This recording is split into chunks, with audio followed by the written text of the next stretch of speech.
very, very strong. Neither's actually lost a game yet at Worlds, so blue side right now does give you a very good advantage that you can actually ban away champions that your opponents like to play, and I really, really want to see Jinx off the table.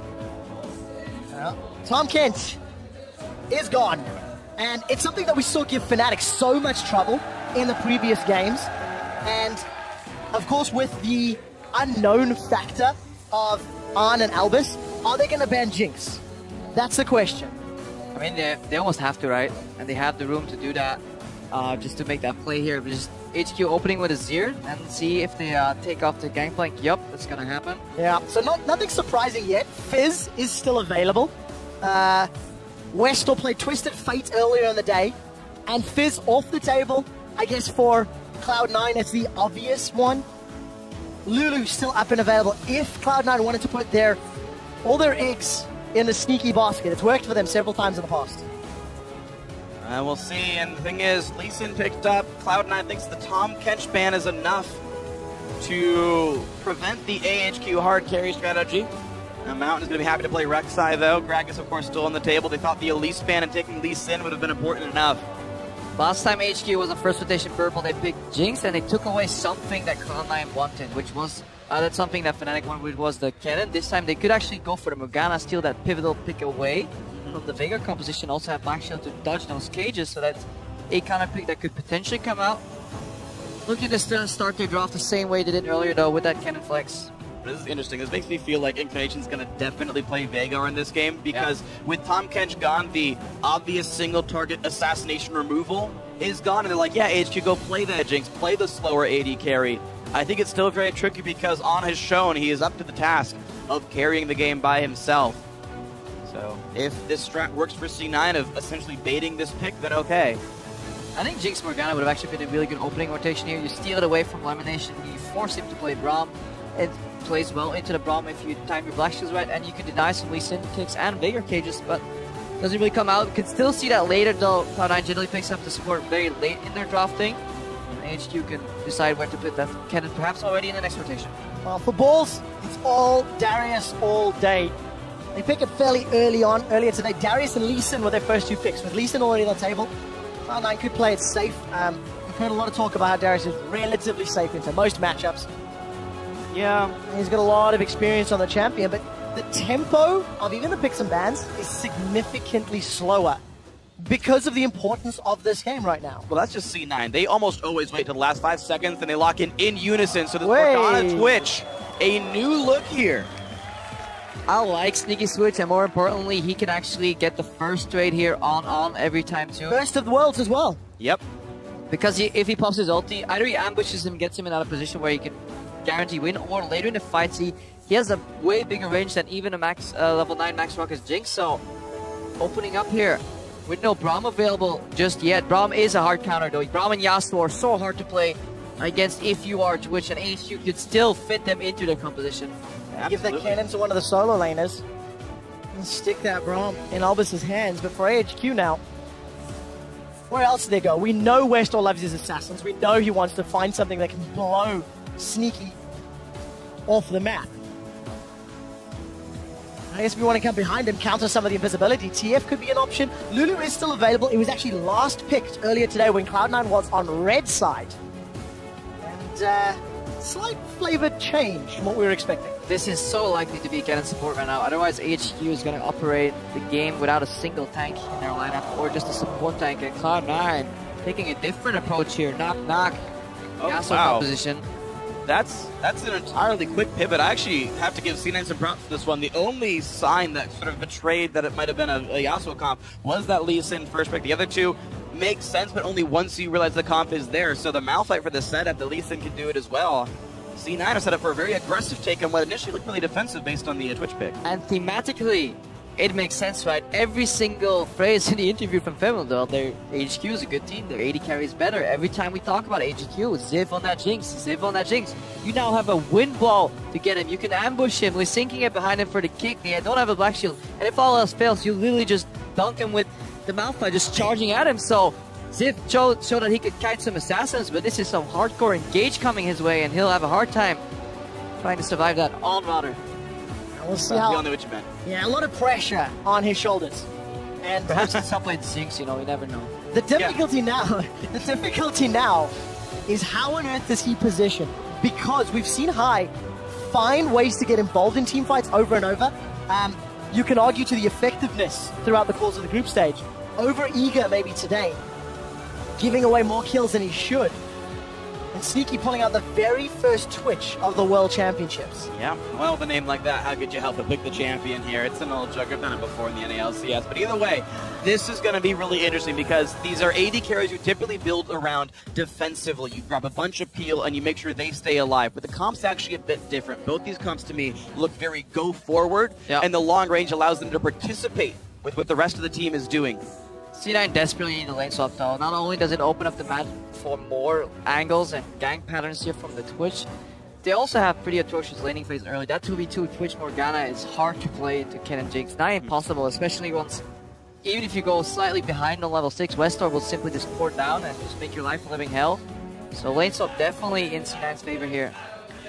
Well, we'll see if they can get that lane swap to come in here because we are into the last game of the group stage. We're going to find out who is going to be the 8th and final team in the quarterfinals. And as always, guys, you know the drill. Hashtag C9 win, hashtag AHQ win. Lane swap going to be important for C9, dodging the 2-on-2 because Sneaky will be very important here. And you can see the fans here in Paris definitely on the side of Cloud9. When Febiven gave an honest answer on who he thought would win, the crowd disagreed. Febiven felt it'll be AHQ, but Cloud9 have drafted a team composition that hits AHQ where they are strongest. It also does hit them where they're weakest as well. You heard Febiven also say that he thought Westor was the weakest player on the team, that he could outplay him. And Incarnation has been one of, if not the best performing individual player on Cloud9 at this World Championship. Yasuo is a champion who can take over games. And there are 4 squishies to target in this AHQ lineup. And so much of AHQ's damage can be negated by that wind wall. Hai's a little eager here. He's already learned Q. He's got to be careful. Mountain gets move speed for this hunt. Learn Q, I mean, learn his Last lesson. Q could kill him. Yeah. Wow. There was no reason at all to go for that second Q proc. That will lead nowhere. It's the minor choke. Like, why? Hai is very new to the Lee syndrome. He has not developed an understanding or a remedy for it yet. He hasn't built up the immunity, you know? Yes. After you overcome smallpox or... Chickenpox. Yeah, chickenpox. That's What I was going to go a better for. Smallpox. To be fair, I think you can overcome smallpox, but... You know, he never got his release in chickenpox yet, so we got it out here now in the most important game. Everybody knows at every elo, up until maybe Diamond, you follow the second Lee Sin Q. Also just mention that both solo laners on both sides of the rift are running flash teleport. So let's see how Incarnation and Westor are going to play the map. Well, Sneaky and Elimination are maybe going to be a little sneaky. The Nidalee Lee Sin jungle matchup is actually pretty interesting because they can both duel each other depending on who gets to jump on whom and who actually initiates. Take it to that equation, the fact that the high splash is now down could lead to a bit of a power shift here towards Mountain. Mountain has shown so far though that he hasn't been the best at finding these early openings. So that could be the saving grace for Hai here, but he loses a lot of his gank potential and he actually gave up double buffs earlier today too, so really have to be careful. C9 trying so hard to dodge the matchup. They're going to arrive like 40 seconds late to the lane, hiding near the mid lane. This is how big the disparity in that matchup is. It's incredibly hard to play Twitch into a Jinx because you need a lot of auto attacks to then expunge and trade, but into a cannon who will stun you in that time for you it takes to win that trade. Cannon will stun you and then you lose it anyway, so not impossible matchup here. And of course, keep in mind that Jinx cannon actually can push reasonably well. And if they want to shove in the lane really hard and swap back to the top lane, that is a possibility. Sneaky and Lemon can't push nearly as fast. Unless he does learn Tormented Soil. Right now, we're not seeing any pushes happen. And you may just play the standard lane swap game of fast turret pushes. Oh, we see an adaptation here. Lemon Nation heading down together with his support. Or his top laner, Balls. Balls here support. I am the carry now. AP Morgana. But yeah, they're going for a 2-man tower defense, or at least Lemon's pathing to the mid lane now, so he's just trying to become a wild card here. Just showing up left and right, or walking around his jungle. Taking the scenic route, Summoners Drift, really enjoying the texture updates that we brought to this map. I think he's looking to see if Ziv and Mountain are already jungling in this bottom side of the map. They're not right now. Ziv, of course, already down in this brush, spotted by Elimination. But it's going to be a 2 versus 3, potentially 4. Yeah. And High is on the other side of the map. This happens very often when C9 sets up a point where they need their jungler. High in the early game ends up at a completely different side of the map, and then everybody kind of has to wait for him to get done with his business, for him to then even out whatever's happening. Well, it does allow Incarnation time to fight Westro. Doesn't stay for the auto attacks, though. And he actually did it without the windshield on, so now he has the ability to do all this. I mean, Ziv could have teleported to the top lane. He was totally safe. Yeah, totally safe. He could have been ahead so many minions because they'd have no clue whatsoever up until the point where Nidalee showed herself where Mountain was. So this is a bit of a mistake from HQ. They didn't punish C9 at all for the mistakes they made, so game stays even. 4 members of AHQ going to take down this tower in the not too distant future, while Balls Elimination try to fend off some of the aggression. High continues to farm the jungle, and Sneaky is hitting that top tower. It's about half hit points at the moment, so tower will fall in favor of AHQ quicker. Good recall stop that'll give a little bit more time for Sneaky to get the situation he wants, but on right now will have pickaxe gold on the recall. Sneaky gonna be pretty slow in knocking this turret down, actually. The fact that he's only one person doing this, there's still a lot of time to go. Even if they get that tower out of the game, there's a good chance if Ziv TTs that he could maybe hold it here, but you just really have to question what HQ was doing, not teleporting into that 1v1 on the top lane. They could have had a snowballing Darius right here to really take control of the map. And looks like Ziv will not lose his turret, so the only advantage that Cloud9 gained was solo XP on Sneaky, while On shared it. Yeah, look at Elimination, level 1 right now. We'll see how that works out. Not only is he under-leveled to Albus's level 3, Balls level 2 to Ziv's level 4. Teleport is still available for Balls. He's got no tower to move around to. He's still sticking around in this bottom lane. And Elimination, for the time being, looks like he's going to hold his hand. High is still there. And there's some defensive wards on the bottom side to make sure that the mountain gank doesn't work. Oi.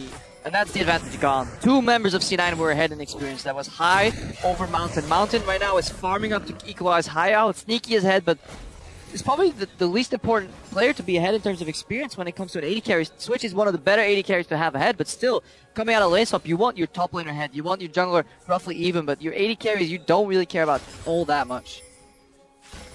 Sneaky just gets a pretty bad recall anyway. Just Vamp Scepter, nothing special for how long he sat up there unperturbed. Yeah. Tower kill, of course, worth half to a full wave of gold anyway, so whether he got extra time up there or not doesn't matter. On's going to feel pretty good about this one. Balls will TP finally and head up to the top lane, but he's down 14 CS and a level before the matchup even starts. And it's not like Sneaky's far ahead either. Well, Balls is in his standard world position at the moment, down in CS, down in levels. But traditionally, he catches that back up once a couple of towers have fallen, and he's given some of that side lane soak, as it were. This has to be the latest level 2 in the entire tournament for Elimination.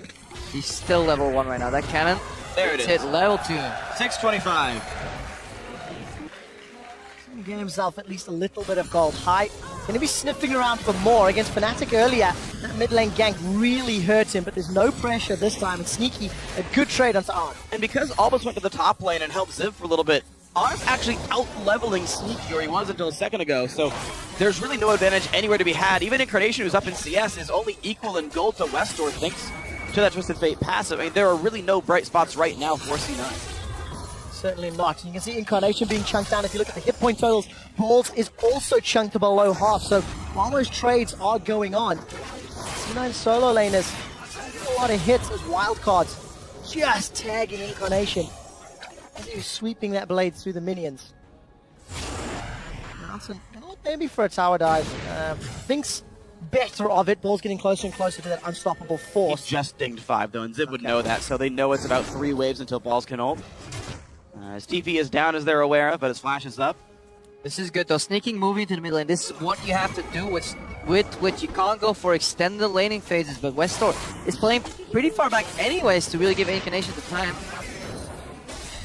Tornado lands, but you're not going to follow that up. If that Rat-a-tat-tat was available. Even then, I don't think you go maybe, for it. Onto the turret. With Incarnation diving, I would believe. All right.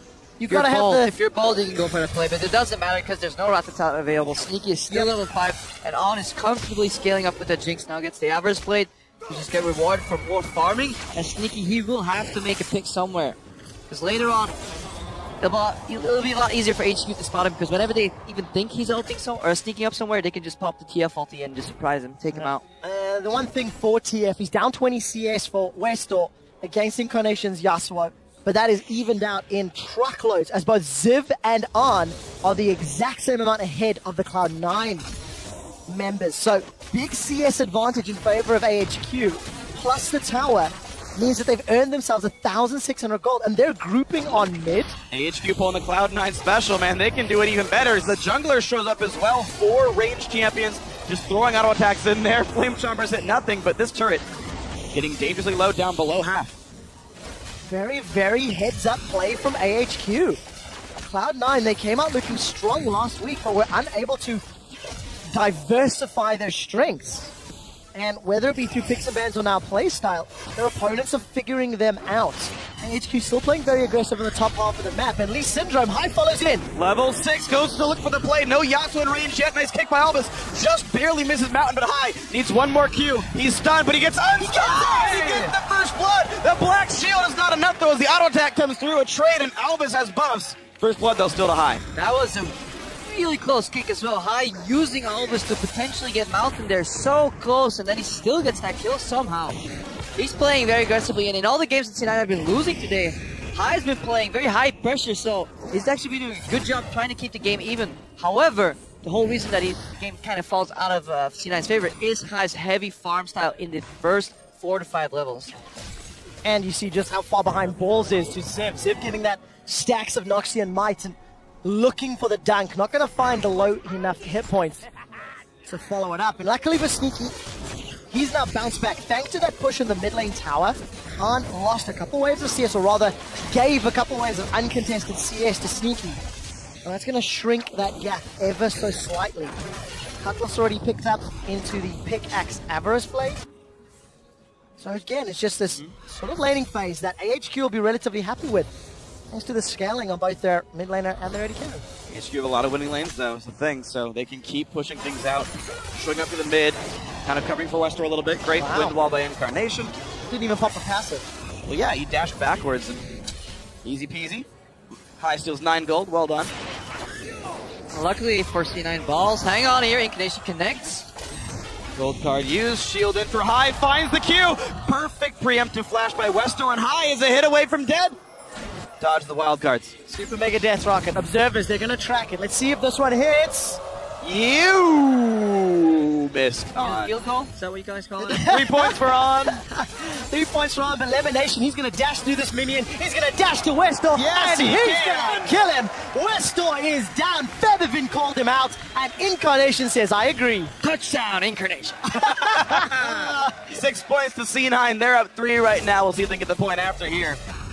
And it's going to be pushing for the mid turret, so that looks like it's going to be 2 extra points. I love sports ball references. What a fumble from Wester, though. He really just... Why do you overextend right there? You get out when you're alive. Just base. Just come back. You have a global ultimate that can put you back under safe turret range and keep farming, but... Yeah. So greedy. And meanwhile, Zave's looking for a slam dunk on this one.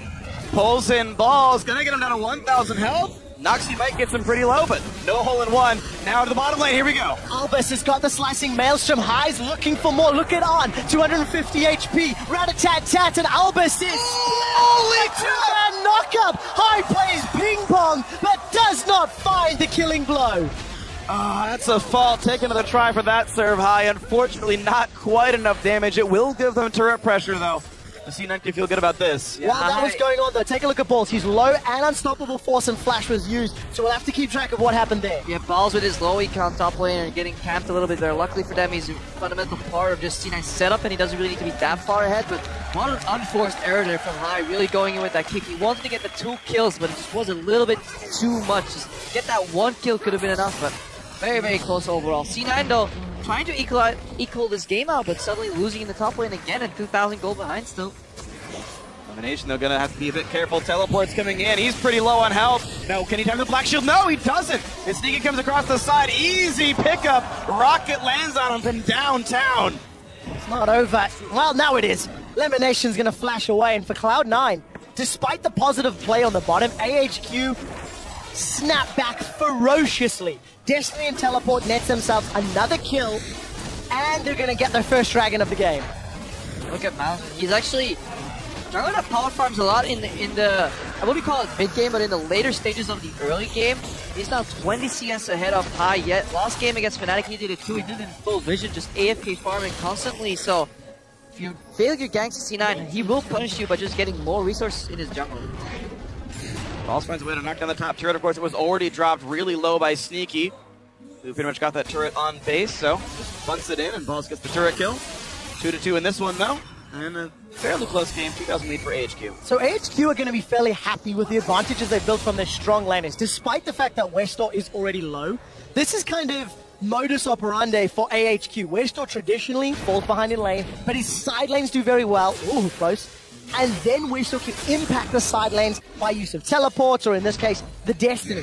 So for AHQ, I want to see how effectively and safely they position themselves. Ziv is going toe-to-toe with Balls. There is an unstoppable force for Balls that he may need, and he's going to do it. Follow flash and the dunk. One more decimate's not enough just yet. High wants to buy some time, and Balls will survive the bleed. The Grump is helping Ziv, though, and it takes a tag onto High. High's not going to want this fight and will back away. Lead time's down, but a rocket's coming across the map. Should be called out for the mid lane.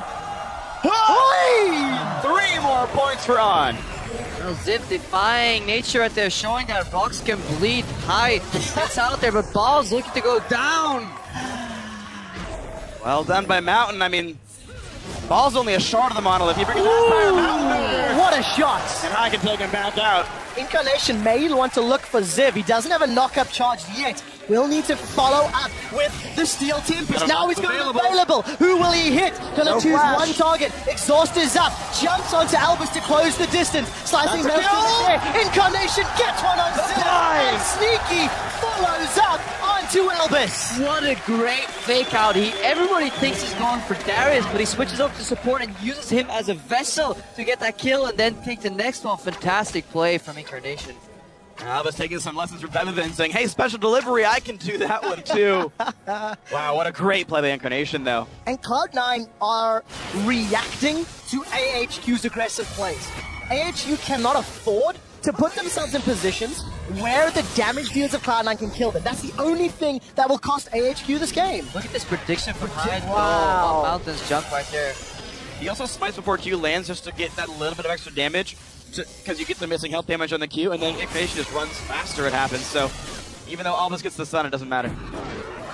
Really well played. And this is the Incarnation that was meant to be playing for Cloud9 all split long. He really came into light as the regional qualifiers started to play out. And it's good to see a confident, aggressive Incarnation in the game that is now the most important for the team. Well, all that was going on, the Western did take a tower in the mid lane and in the bottom lane, and not Ziv was actually on that 80 carry, so he's getting ahead to the state that he tries to get into before he can carry those games. That 2 item spike, he's still looking for that IE shift. And keep in mind, we are still on a 3,000 gold lead for AHQ, a pretty sizable advantage. Yes, mid lane turret will finally fall. Easily picked up, teleport's coming in high. Cannot find this good black shield. Lemon timing it correctly. Yeah, gets him out alive. Just a warning there with the yellow card for High. For AHQ, as we said, the only thing that can really hurt them is positioning. So let's see if they can slow the tempo down. Once again, gain control of those side lanes. And they want to store. Mountain's gone for a first major item rod of ages on that jungle Nidalee.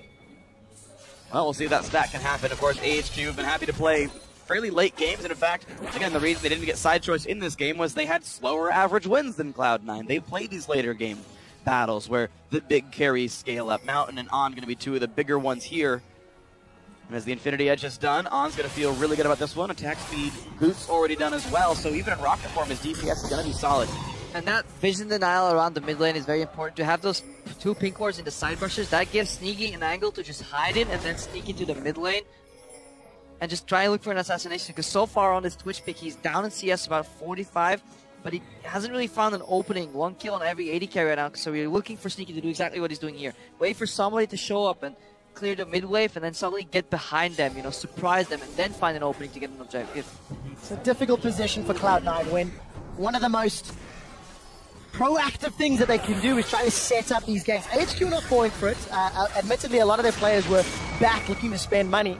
Albus looking towards that Zeke's Harbinger as a potential first item, and that's really going to accelerate the damage that Hunt can put down. Yeah, but everything for C9 hinges on the new guy, on Incarnation. That wind wall has to block so many rockets from on later in these fights, and it can. We've seen it before in this exact same comparison. Yasuo can hard counter Jinx in fights, especially with then have a setup for balls to just instantly ulti when he tries to path around the wind wall, or just cut him off and then kill the remaining parts of the team. So C9 definitely by no means out of this game, regardless of what the story that the gold lead is telling, because it doesn't matter how much gold AD carry has, if he can't hit you, not gonna happen. We've seen that happen in the Fnatic game. There were team fights where the first thing On ever did was get inside Tahm Kench's belly and then dive up right as she left. So always a chance that happens here. How you play the fight's what matters. 20 seconds until Dragon. Westor's already shoved that wave in. I believe he stood on top of a pink ward, or at least he was the last time I looked down. May have been replaced as there's 3 of them in this bottom river. Another one up top. So HQ not the deepest vision, but they've got it running all the way along this Dragon Pit. So set up for any potential engagement. That will force C9. Look for engagement clear as they go. Because there's Darius split pushing in the top lane. HQ, they just want to play a patient approach here with TF split pushing in front lane. They could even yield this Dragon Fort tower. C9 want to engage. Top lane TP advantage makes it easy. The Mountain gets caught out. Oh no! The free kick gets the first kill, and Cloud9 now in control. No jungler, don't you even bother. Top lane turret might go down, but this should be an easily picked up. Westor's gonna teleport out, but gets caught. There's the dragon, and here's the chase for balls. Well, Westor's going to continue to run away. He should just get run down. It looks like Incarnation will cut him off. So Dragon secured by Cloud9. High enable that last breath. Good stun at Westor's running. He needs the minion wave now. Yeah, I don't know if he'll be able to get away. Even if he gets the minion wave, he'll buy some time for Incarnation to just dash and dash. Good flash. Q, flash Q, beautiful! Top lane turret still goes down. No assist to the Malphite, so a bit less gold than you would need. Mid lane turret still okay. How the hell did Mountain die? I don't even know. Like, I'm looking and I'm like, ASQ disengaging, beautifully spreading out, and then suddenly Mountain just drops sneaky. Well, he's not so sneaky. Gonna get caught up. Chompers are not gonna connect, but the exhaust will. Incarnation does not have last breath available. Gonna be looking for a knockup. Actually will get stunned up for a second. Mountain's gonna try chase him down. Wind wall is up. It will not block the kill. They've traded 1-for-1. Support for mid laner. Balls and High are gonna run down Zip. That decimate heal is so effective, but Sneaky with the red buff picks up the kill. A 1-for-2 trade. Yeah, Stone gets denied, and just the entire setup of that fight really was HQ giving a free throw right there, just throwing away the lead in a position where they should have. Yeah, and when that happens, High just gives the alley-oop over to Westor, or to Incarnation rather, and all goes well. So 5-kill lead for Cloud9. Problem is, AHQ have played the lanes better. They're still up a turret, and they're still up so much farm that it's a big gold lead. And look at Sneaky. He knows he doesn't have to take out Allen. He can switch to Albus right here and keep away. Once he gets exhausted, Albus doesn't really pass safe for him. Gets the Black Shield from support. Ziv getting kited, and that's obviously what you do against Juggernauts. Incarnation sacrifices his life, but C9 trading evenly and then cleaning up Ziv later on. So good positioning overall by C9 in this fight. Even though Ziv managed to land a 2-man Q to heal 24% missing health, just not enough. Good chase down. Well-handled team fight on multiple fronts. The thing is, even though Cloud9 are winning these fights, it's still not clawing back this gold lead that AHQ's built up. And HQ's gonna get a massive spike once this Kennen support finishes Zeke's. He'll have to change his playstyle though, because Kennen support likes going in early in the fight, soaking up damage and then AoE stunning. That obviously removes the possibility of that Zeke's being proc, so we may see a different approach to Albus's Kennen. Let's see if he actually can switch up his playstyle, because it's very hard to do that when you're just so used to playing a champion a certain way. I also think this Malphite pick could definitely start paying more dividends. Once Balls builds up some more HP, gets that Randuin's, maybe even a Thornmail, gets that attack speed down on Urn and tries to keep in his face. Even if he doesn't kill him, buy enough time for Twitch and Yasuo to take the rest of AHQ out and then overrun Urn. Well, Frozen Heart's the really big one for Balls here. The 3 big carries, not counting Mountain, I suppose, are all attack speed-based champions, at least in some way. That will be an important pickup there once that does come through, but he's still got, I think, 500 gold roughly for Balls to finish that item. Get that done shortly, but 9 for High. We've not really talked about his item build too much. Warrior Enchant and working his way towards the Tiamat into Hydra. Full damage. just get on the target, just assassinate Westor. Wow. And that's a bit of non-traditional. So he played full AP Elise just a little bit ago. Now he's on full AD Lee Sin. I mean, this is like, speaks to my solo queue self, where I have like a 30% win rate Lee Sin is what I most play junglers, because damage is fun. But Hai really bringing his own ideas for how to play the game. Occasionally spectacular, occasionally he dies really fast. They have been 50% successful on the world stage so far. It makes sense in a certain way because running Malphite compositions very often leads to just completely too low on damage later in the game. Everybody will be looking at the carries too, so Hai can actually slip through this fight relatively unnoticed. One big thing actually is Hai can kick Ziv through the back line and it'll deal ludicrous damage. Keep in mind there was a change recently to the ultimate where the base damage of the skill is still the same, big AD ratio, a lot of base damage, but it also deals damage based on your initial target's bonus health to everyone else he hits. Basically rewards you for getting a strike when you use a tank as a bowling ball. That is generally what you want to see with Lee Sin later in these fights. When everybody wants to peel, you just kick him into their teammates and then you get bonus damage. Makes a very easy setup there for both Balls and Incarnation to combo off that too. Have to see how good the synergy is. Ziv is running away here, fleeing from Terror. And he's going to get knocked up into the fight. There we go! The unstoppable force catches him. Sneaky's going to be in range. Will be able to pick up that kill very easily at the cost of Hai's life. Westor used Destiny, so I can only assume, to catch Hai out. And Squishy. It's an easy kill picked up. So jungler dead for top laner dead, but of course Ziv has TP, can rejoin his team as they head towards Baron. They did lose their tank, so Baron's going to get rough here. Mountain.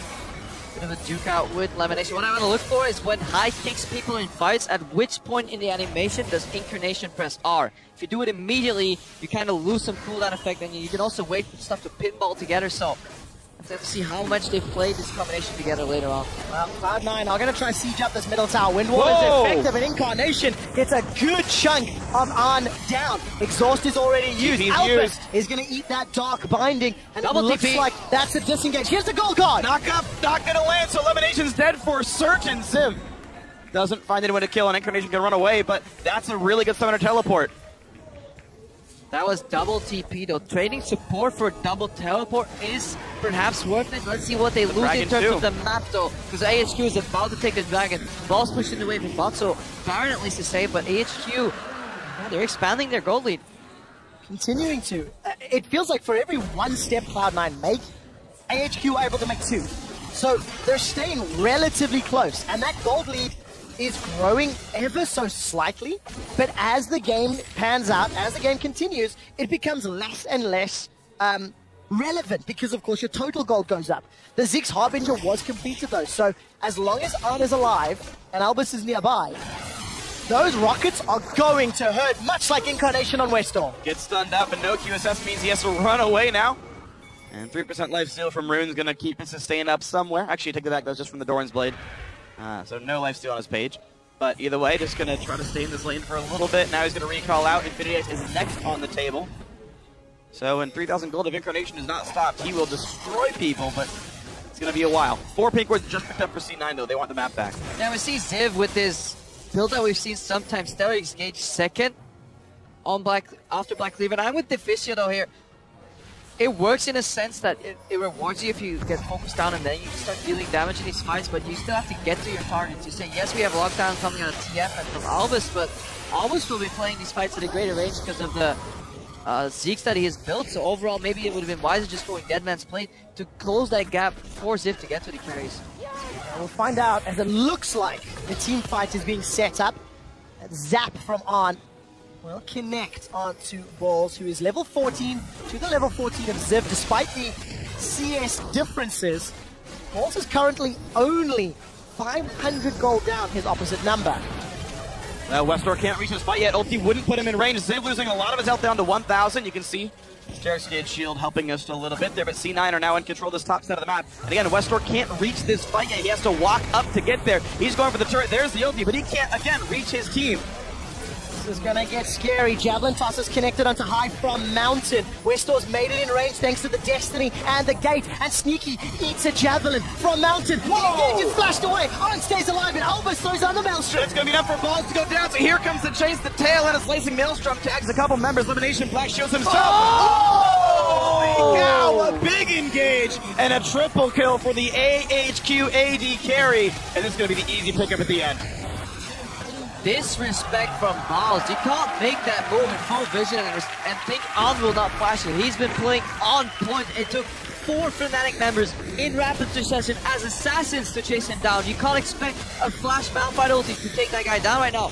Beautiful play. That's a game-winning flash right there. And what a play! Cloud9 realizing they were behind, realizing they were down, invest their pink wards in some form of vision control to make a Baron play. And AHQ counter it perfectly. That was a clutch. That was so close. That changed the entire way this fight plays out because now Paul's left with the ultimate. Albus is joining. He can suddenly play aggressive because it doesn't matter if he dies or not.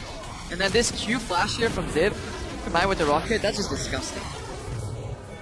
Doesn't even get time to ulti. I'm still so impressed by AHQ. Remember, coming into this the previous game, LMS teams were 5-0. They lost their first game in week 2 to Fnatic, 5-1 as a region.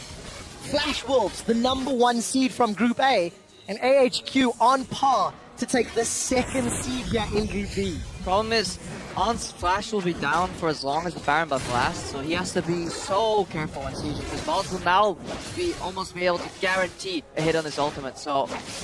And that guarantees a setup, and that guarantees a lot of damage. Maybe though, it won't be enough, because the remaining members can carry these fights out later on, but that's definitely what we're looking for in these fights. 10,000 gold lead, Mountain in the bottom lane right there. C9 have the advantage, they get the knockout, they get the push, and now it's down already! Now here comes the back half of the fight because Ziv is big in the front line. 1 kill picked up already, Balls gets chunked down, Mountain rejoins the battle, flash pounce, look at the burst damage, Lemonation can only press R and run away.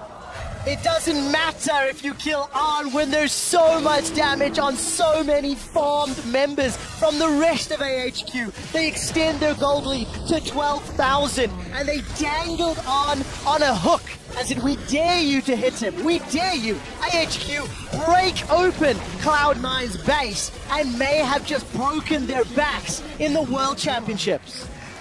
And North America poised to go 0-10. In the last week of the group stage. The storyline at Worlds was Western teams have a chance, North America's great, and even though Balls can pick off On, the entire reason they let Jinx up to try to bait him. Look at that hook, look at the walk back in a 2-man decimate, almost did enough damage to kite it back, Westor is still safe, thank you very much. Ziv is just such an exceptional top laner. On any champion he plays, he looks fantastic. Well, he looks fantastic. C9 made him look fantastic though this game. The biggest problem right now is just that Balls he got put so far behind, and they gave that initial lane swap, including the fact that Ziv could actually teleport to the top and just ended the game right there and right then. He just got so far ahead, and C9 didn't win the crucial fights. They had to win. HQ are looking to be a very, very real threat. Remember, whoever wins this takes 2nd in the group. We'll go to London, and we will be doing the quarterfinal matchup draw live here from Paris before the show ends. So stick around, we'll do a post-game interview, and we'll get the draw set up on stage so we can find out who will be facing which team next week. And AHQ with this phenomenal lead, they just have to play safe and clean to close this game out. And they're going to get right onto it. I mean, you can see even the Javelins and Zacs were timed with the Dragon respawning. AHQ is on point right here as though they're a fingernail. AHQ looking to close this one out to be the 8th team in the quarterfinals. On. Just a moment of silence for that. Despite being targeted. Hang on. No. 6-1 and 3. C9 left the Jinx up saying, I dare you to pick it. We're going to play Yasuo Malphite. 6+3 is 9. There we go. On 6-1-3. Just need that one win. Albus, Mountain, and onto the inhibitor turret in the bottom lane while Ziv is up top. Teleport is available. Westor has joined the fight as well, and Ziv is being jumped on, but AHQ will be happy with this. Doesn't exactly take damage. He's turning it around. Oh, man. Cloud9, why did you bother trying to take this fight against the farm Darius? And now they're into the base. AHQ looking for the play. The mouth whistle does not matter. There is no damage. There is no base left. There is only victory for AHQ. One final dunk on the other side of the map. It's like he's playing Space Jam, and AHQ will be the final team out of Group B.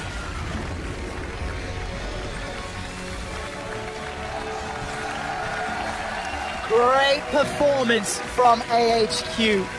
3-1 on the day. And what a heartbreaking defeat, though. Yeah. Cloud9 getting essentially reverse swept there, 3-0 to 0-4 later on, but props to AHQ for getting here. We can't forget Cloud9 talked a little bit with their owner Jack before this. It says if any point during the season they would have asked you, it's like, hey, Jack, there's this piece of paper. If you sign this, you will go to the Worlds. We go 3-0 in your first week, but sadly will not make it out of groups.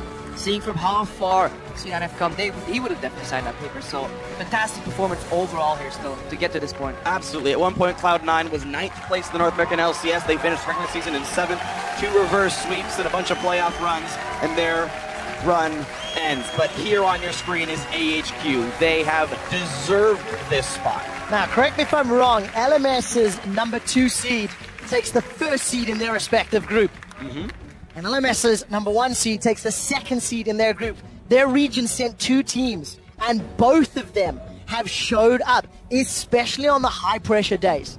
Both AHQ and Flash Wolves had some questionable games last week, but today with 3 different teams back-to-back-to-back, they really performed well, and I want to see how they do with another week's preparation, knowing who their opponents will be. It was great to see some smiles on the looks of Cloud9 there just a second ago. You can see Jack on stage with the team. And that is leadership. That is leadership too, because it's incredibly hard to stay somewhat positive at this point. Because whenever you get that one step